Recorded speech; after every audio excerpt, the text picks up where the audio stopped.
Ninth class. आज हम discuss कर रहे हैं आपकी एक्सरसाइज 1.6 जो आपके फर्स्ट चैप्टर की लास्ट एक्सरसाइज है। बिल्कुल इजी सी एक्सरसाइज है। देखो फर्स्ट क्वेश्चन है फाइंड 64 पावर 1/2। तो देखो ये सारे क्वेश्चन एक ही जैसे हैं। आपने इस टाइप के जो सम सॉल्व करने होते हैं ना, तो 64 जो है जहाँ जो भी नंबर है उसके आपने प्राइम फैक्टर करना है। जैसे 64 के प्राइम फैक्टर करेंगे 2 से करेंगे 32, फिर 2 से करेंगे 16, 2 से करेंगे 8, उसके बाद 2 से करेंगे 4, 2 से करेंगे 2 और फिर 2 से करेंगे तो 1। तो 64 के जो प्राइम फैक्टर आगे वो आगे 2 multiply 2 multiply 2 multiply 2 multiply 2 and multiply 2, 6 time 2 आ गया। तो 64 की पावर देखो हाफ है, ठीक है। तो 64 की पावर आप हाफ कर लो, यहाँ देखो हाफ थी पावर। उसके बाद ना देखो इसका पावर का डिनोमिनेटर देखना आपने, ओनली पावर का डिनोमिनेटर है 2, तो यहाँ 2 2 के पेयर बना लेने हैं, ठीक है। 3 पेयर बन गए तो आपने ये 3 पेयर लिख देने, 2 मल्टीप्लाई 2 मल्टीप्लाई 2 और ये आ गया 8। तो ये आपका फर्स्ट क्वेश्चन सॉल्व हो गया। उसके बाद जो सेकंड क्वेश्चन है इसका देखो, सेकंड क्वेश्चन थोड़ा सा इससे भी इजी है। 32 पावर 1/5 है। तो 32 के तो आप प्राइम फैक्टर कर ही लोगे, नहीं तो यहाँ से देख लो, देखो 32 के प्राइम फैक्टर ही हैं। तो 32 के जो प्राइम फैक्टर हैं वो आए हैं 2 2 2 2 एंड 2। तो 32 पावर 1/5। तो देखो इस पावर का डिनोमिनेटर जो 5 है, तो आपने 5 का एक ग्रुप बनाना है। तो 5 का ग्रुप बन गया, देखो 1 2 3 4 5, तो 2 इसका आंसर आ जाएगा ओनली। उसके बाद अगला क्वेश्चन था आपका थर्ड पार्ट जो है 125 पावर 1/3। तो आपको पता है 125 के फैक्टर क्या होते हैं, 5 इंटू 5 इंटू 5 होते हैं। तो यहाँ 125 की ना पावर 1/3 है, तो डिवाइड में 3 आ गया, तो 3 का एक ग्रुप बना लोगे आप। 3 का बन रहा है देखो यहाँ से, तो यहाँ इसका आंसर एक ही लिखना है। देखो जो ग्रुप बन गया उस ग्रुप में से एक लिखना, तो इसका आंसर आ गया 5। ऐसे जो इसका सेकंड क्वेश्चन है, देखो सेकंड क्वेश्चन भी कुछ इसी टाइप का क्वेश्चन है। देखो पहला है 9 पावर 3/2। तो 9 है जो फर्स्ट क्वेश्चन है, तो 9 के फैक्टर तो आपको पता है ये 3 इंटू 3 होते हैं। अब है 9 पावर 3/2। तो देखो पहले आपने डिनोमिनेटर को सॉल्व करना है, 2 है डिनोमिनेटर, तो 2 का एक पेयर बन रहा है यहाँ से, देखो 3 आ गया, ठीक है।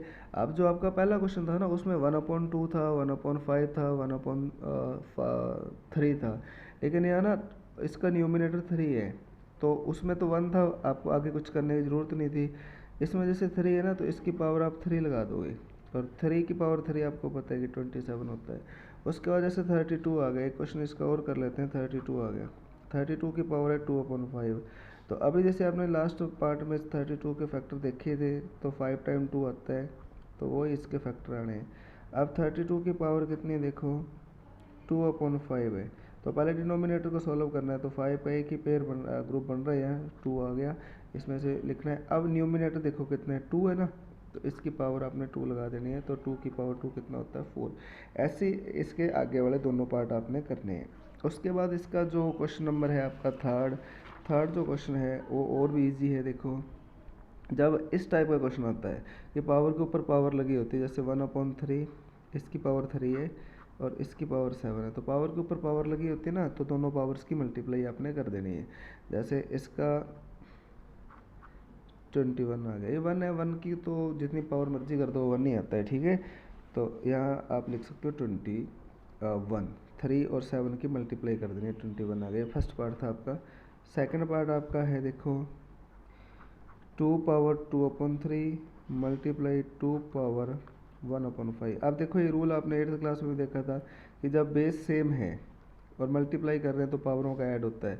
तो 2 इन पावरों का ऐड कर लेना आपने, देखो 2/3 और 1/5 ऐड आप एलसीएम लेके करोगे, एलसीएम इसका आ गया 15, तो 15 ये 10 आ गया, और इधर से करोगे तो 2, इधर से करेंगे तो 2 आ गया, तो ये आ गया 12/15। तो इसकी पावर आ गई 13 आएगा, 13 यहाँ 3 आएगा, 13/15 आ गया। अगला क्वेश्चन जो था इसका अगला जो पार्ट है आपका, अगला पार्ट यहाँ से देखो आप थर्ड पार्ट कौन सा है, ये सेकंड था, ये फर्स्ट था, ये थर्ड है। थर्ड पार्ट कौन सा देखो 11 पावर 1/2 और 11 पावर 1/4। देखो जब बेस सेम है और अपन डिवाइड कर रहे हैं तो पावरें माइनस हो जाती हैं, तो इसकी पावर आएगी 11 की पावर 1/4। 1/2 से ना 1/4 माइनस करते हैं तो 1/2 ही आता है। और इस टाइप के क्वेश्चन में देखो यहाँ से बेस तो अनइक्वल है लेकिन पावर सेम है, तो बेस की मल्टीप्लाई कर देनी है, 56 आ गया, और पावर आ गई इसकी सेम ही आ जाएगी, 1/2 आ जाएगी। तो यही आपकी एक्सरसाइज थी और इसी के साथ आपका ये चैप्टर भी कंप्लीट हो चुका है।